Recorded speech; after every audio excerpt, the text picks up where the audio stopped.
ఈ క్షణం నీ మనసులో ఏమనుకుంటున్నావో చెప్పనా? ఇదంతా యాక్టింగ్ అనుకుంటున్నావు కదూ? లేదండి. నాకు తెలుసు సంధ్య, నువ్వు దేవతవి, నేనే రాక్షసుణ్ణి. నాకు నచ్చినట్టు నువ్వు ఉండాలని ఇబ్బంది పెట్టే ఇడియట్ని.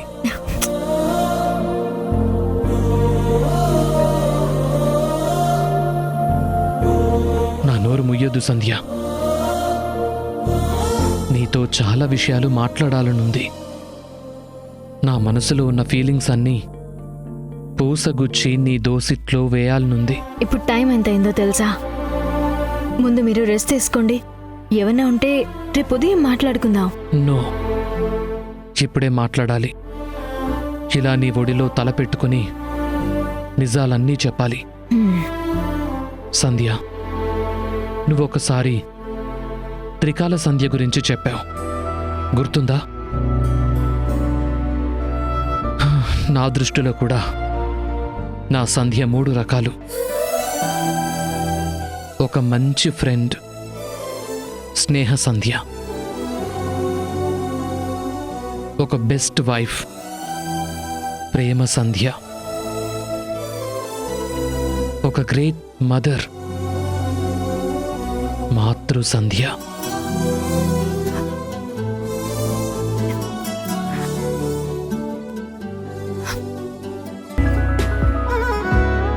సంతోషంగా ఉన్నా సరే ఈ కన్నీళ్ళొద్దు సంధ్య. నీ కంటి నుండి కారే ప్రతి బొట్టు నేను భరించలేనంత బాధనిస్తుంది. నీ విషయంలో నేనెంత పాపం చేశానో నాకు గుర్తు చేస్తుంది. మీరే పాపం చేయలేదండి. ప్రశాంతంగా నిద్రపోండి.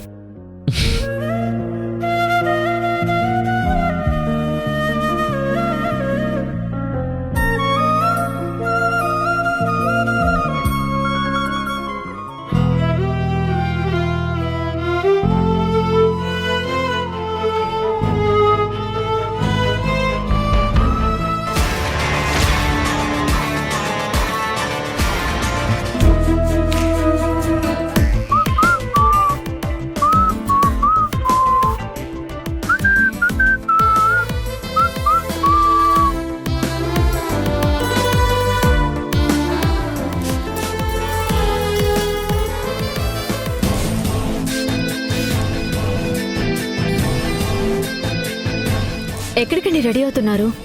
ఇంకెక్కడికి? ఆఫీస్కి. అదేం కుదరదు.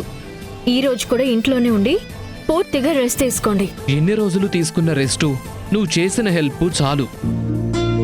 ఇంకొక రోజు ఎక్స్టెండ్ అయినా నా ఒళ్ళంతా బద్ధకం వచ్చేస్తుంది.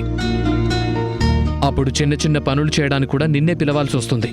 పిలవండి, వస్తాను. మీకు కావలసిన పనులన్నీ చేస్తాను. ఇంట్లో పనులంటే ఓకే, మరి ఆఫీస్లో వర్క్? అదీగాక ఈరోజు చాలా ఇంపార్టెంట్ మీటింగ్ ఉంది. ఎంత ఇంపార్టెంట్ అయినా సరే వెళ్ళడానికి వీల్లేదు, అంతే. కొంచెం ఓపిక వస్తే చాలు, బయటికి వెళ్ళడానికి ప్లాన్ లేస్తారు. జ్వరం నీరసం 2 తగ్గిపోయాయి సంధ్య. ఇక ఈ బాడీకి రెస్ట్ అవసరం లేదు. ఆ మాట మీరు కాదు, నేను చెప్పాలి. సరే అయితే వెళ్ళమని చెప్పు. ఛాన్సే లేదు. నేను వెళ్ళొద్దనే అంటాను. సంధ్య సంధ్య సంధ్య ప్లీజ్ సంధ్య, ప్లీజ్ నన్ను వెళ్ళనివ్వు. నో. నేను బానే ఉన్నానంటున్నా, వినవేంటి? ప్లీజ్ సంధ్య, నన్ను వెళ్ళనివ్వు. Please please please please please Sandhya, please.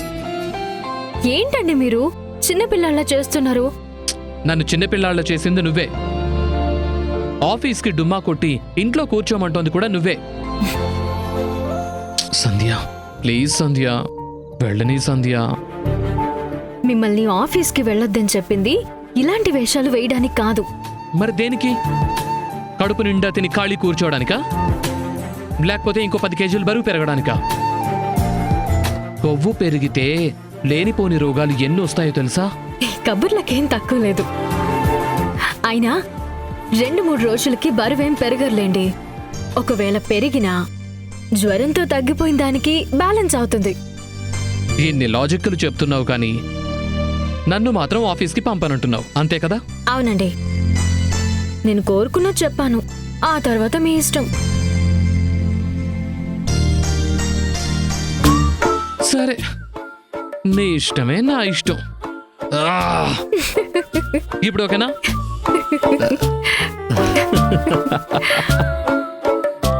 నీ నవ్వు ఎంత బాగుంటుందో,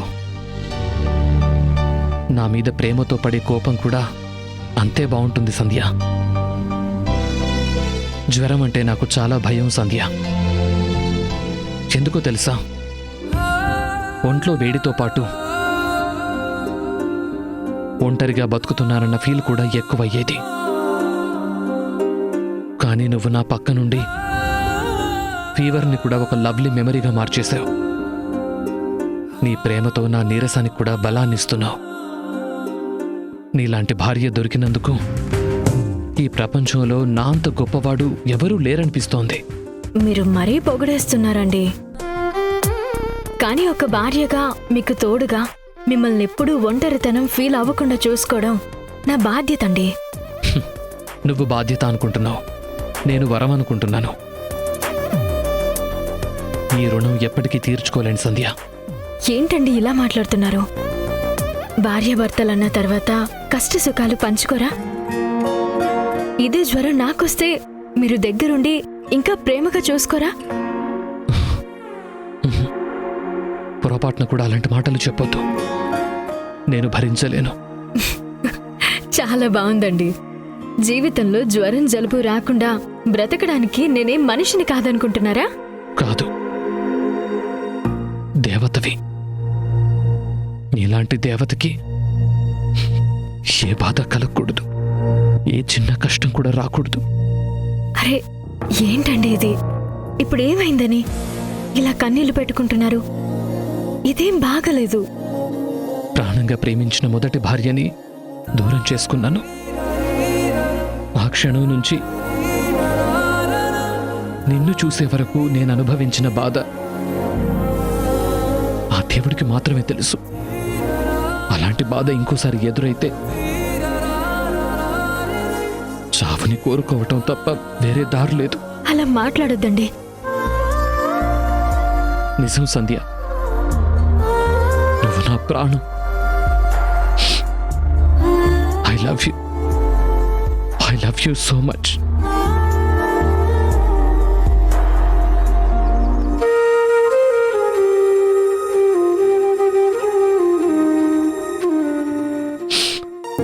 నువ్వు 24 గంటలు నా కళ్ళ ముందే ఉండాలి.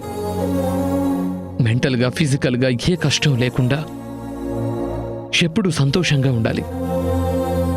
నేను నలసిపోయి ఇంటికొస్తే నవ్వుతూ నన్ను పలకరించాలి. మనకు పెళ్ళైన రోజు నుంచి ఇదే నా ఆశ సంధ్య. నా ఆశ తీరినా తీరకపోయినా నాకు నీ మీదున్న ప్రేమ మాత్రం ఎప్పటికీ తగ్గదు సంధ్య. ఏమండి?